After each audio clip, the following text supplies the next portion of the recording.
High friend welcome to my channel blessings cake. आज আমি একটা মিকি মাউস কেকের ডিজাইন নিয়ে চলে এসেছি। আর এই কেকটার অর্ডার যিনি করেছিলেন উনি আমার কাছে প্রায়ই কেক নিয়ে থাকেন। ওনার ছেলের জন্মদিনের জন্য এই কেকটা উনি অর্ডার করেছিলেন আর একটা পিকচার পাঠিয়েছেন। এটা একটা কাস্টমাইজ কেক ছিল। আর আমার এই কেকের ডিজাইনটা আর রেসিপিটা আপনাদের ভালো লাগলে প্লিজ আমার চ্যানেলটা সাবস্ক্রাইব করবার অনুরোধ জানালাম বন্ধুরা।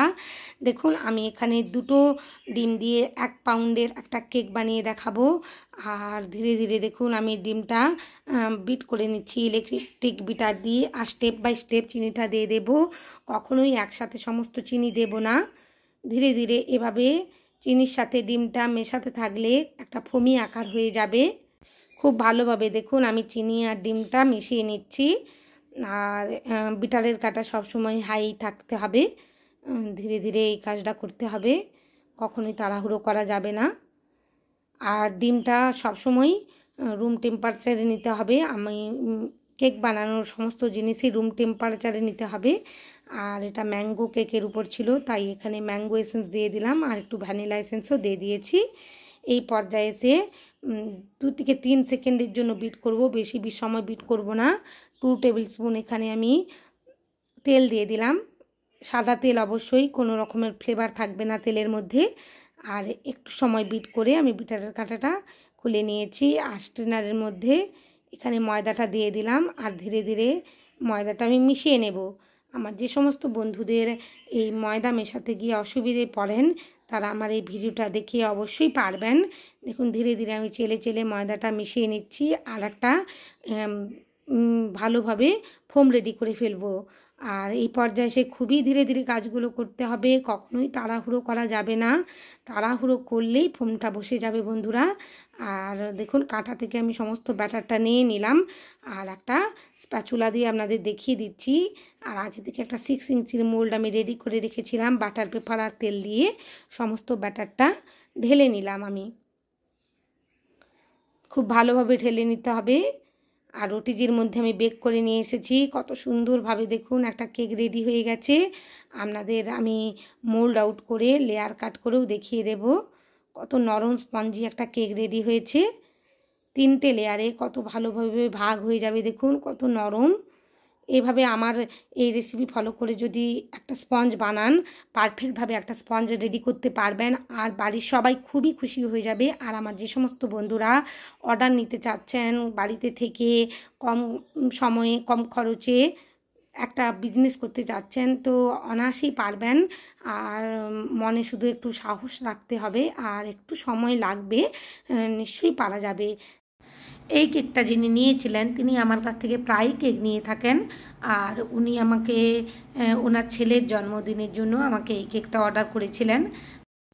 উনি যে ছবিটা আমাকে পাঠিয়েছিলেন সেই কেকটা একটু হাইটের ছিল।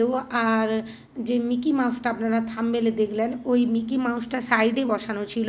কিন্তু আমাকে উনি অর্ডার দিয়েছিলেন 1 পাউন্ডের। আমি ওটা 6 ইঞ্চির মোল্ডে বেক করেছিলাম, তাই কেকটা বেশি হাইটের হয়নি। 5 ইঞ্চির মোল্ডে বেক করলে একটু হাইটের হতো আর সাইডে বসানো যেত, কিন্তু আমার ওটা হচ্ছিল না। সাইডে মিকি মাউসটা আমি উপরেই বসিয়ে দিয়েছি। ওনাদের খুবই পছন্দ হয়েছিল কেকটা।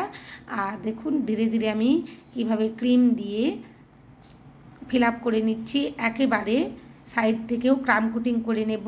আর এখানে ম্যাঙ্গো ক্রাশ দিয়ে দিলাম। অবশ্যই ম্যাঙ্গো ক্রাশগুলো ভালোভাবে ফিলিংয়ে চারিদিকে ছড়িয়ে দিতে হবে যাতে প্রত্যেকটা কাট করার পর বাইটের মধ্যে পড়ে, তাতে খেতে ভালো লাগবে কেকটা আরও।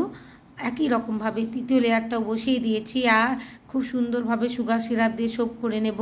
অবশ্যই ভালোভাবে সুগার সিরাপ দিয়ে সোপ করাতে হবে, নাহলে ফ্রিজে রাখার পর কেকটা ড্রাই হয়ে যাওয়ার সম্ভাবনা থাকে। ধীরে ধীরে আমি অল্প অল্প করে ক্রিম দিয়েই ক্রাম কোটিং করে ফ্রিজের মধ্যে সেট করতে রেখে দেব 15 মিনিটের জন্য।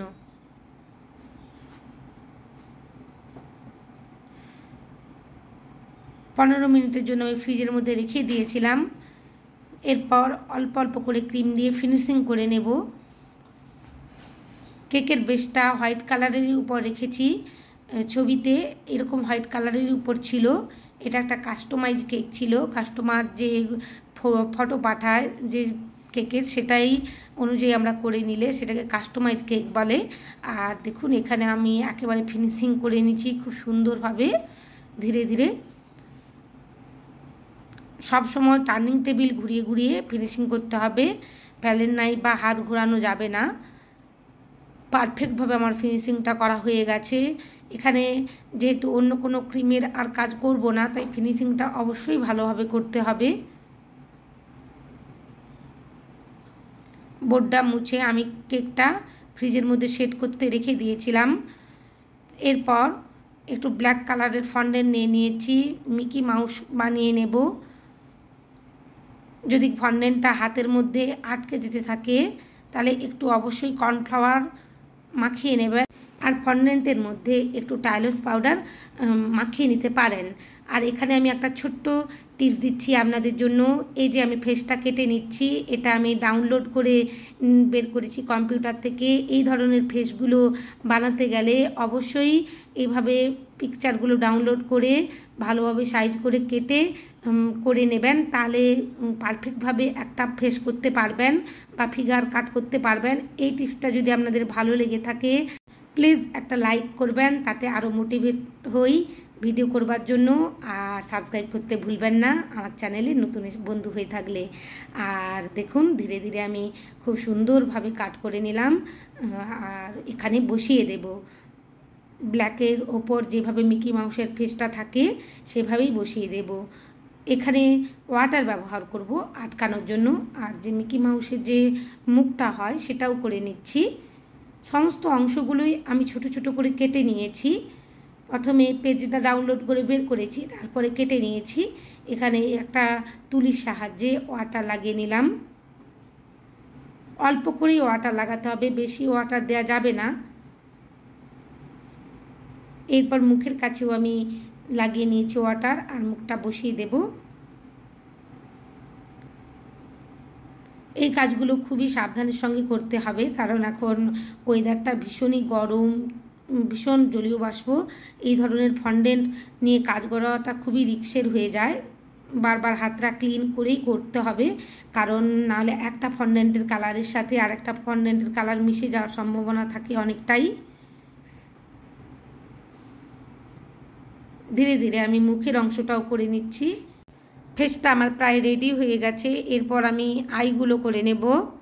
তার জন্য হোয়াইট কালারের ফন্ডেন্ট একটু করে বেলে নিয়ে ওভাল টাইপ করে কেটে নিয়েছি, আর ভেতরে কালো যে মণিটা থাকে চোখের সেটাও করে নিয়েছি, আর ওয়াটার দিয়ে একটু ভালোভাবে সেট করে নিচ্ছি এখানে, আর নাকটাও করে নেব। এইভাবে মিকি মাউস বানালে দেখতেও খুব সুন্দর হয়। দেখুন কত সুন্দর লাগছে দেখতে। এরপর উনি যে ছবিটা পাঠিয়েছিলেন সেটার সামনের দিকে এরকম দুটো পা ছিল, তাই পাও দুটো বানিয়ে নিলাম হোয়াইট কালারের ফন্ডেন্ট দিয়ে। আর এখানে একটু রেড কালারের ফন্ডেন্ট বেলে নিয়েছি, একটু কর্নফ্লাওয়ার ডাস্ট করে নিলাম, না হলে বারবার হাতের মধ্যে আটকে যাচ্ছিল গরমে। একটা স্টার কাটার দিয়ে স্টার কেটে নিচ্ছি। স্টার দিয়ে ডেকোরেশন করা ছিল ফন্ডেন্টের অবশ্যই, আর নিচের অংশ থেকে কোনো রকমের ক্রিমের ডিজাইন ছিল না, এইভাবে ফন্ডেন্টের বর্ডার ছিল। আর বো ছিল না, আমি একটা বো করে নিয়েছি। আরও 6 ইয়ার বার্থডে ছিল, তাই 6 লেখাটা লিখে দিতে বলেছিল, আমি লিখে দিয়েছি। এরপর কেকটা আমি ফ্রিজের মধ্যে সেট করতে রেখে দিয়েছিলাম। ডেলিভারি দেওয়ার আধ ঘন্টা আগে কেকের মধ্যে সমস্ত ফন্ডেন্টের টপারগুলো ডেকোরেশন করে দেব। দেখুন কেকটার হাইট খুব একটা হচ্ছিল না, তাই আমি সাইডের অংশে বসাতে পারলাম না, মাঝখানেই বসিয়ে দিয়েছি। আপনাদের এইরকম ধরনের অর্ডার এলে আপনারা 5 ইঞ্চির মোল্ডেও কেকটা বেক করে নিয়ে একটু হাইট করে সাইডের অংশে বসাতে পারেন, কোনো অসুবিধে নেই। ধীরে ধীরে আমি স্টারগুলো দিয়ে খুব ভালোভাবে ডেকোরেশন করে নেব। কেকটার ডিজাইন আর রেসিপি যদি আপনাদের ভালো লেগে থাকে প্লিজ বন্ধুরা আমার চ্যানেলটা সাবস্ক্রাইব করবার অনুরোধ জানালাম, আর পাশে থাকা বেল আইকনটি অবশ্যই ক্লিক করবেন, আর লাইক শেয়ার কমেন্ট করতে ভুলবেন না। আপনাদের লাইক শেয়ার কমেন্ট আমাকে কাজ করতে আরও উৎসাহ করে। ধীরে ধীরে কেকের সমস্ত অংশেই আমি স্টার দিয়ে ডেকোরেট করে দেব। ওনাদের কেকটা খুবই পছন্দ হয়েছিল, আর এই কেকটা অবশ্যই সেই ছোট্ট বাচ্চা ছেলেটি তার মাকে দিয়ে অর্ডার করিয়েছিল, ওর খুবই পছন্দের কার্টুন ছিল এটা। ধীরে ধীরে বর্ডারেও আমি ফন্ডেন্টের যে কেটে রেখেছিলাম সেটা বসিয়ে দিলাম, এরপর বোটা বসিয়ে দেব। সবাই খুব ভালো থাকবেন আর অনেক অনেক কেক বানাবেন। আর অনেক ধন্যবাদ বন্ধুরা আমার ভিডিও দেখার জন্য।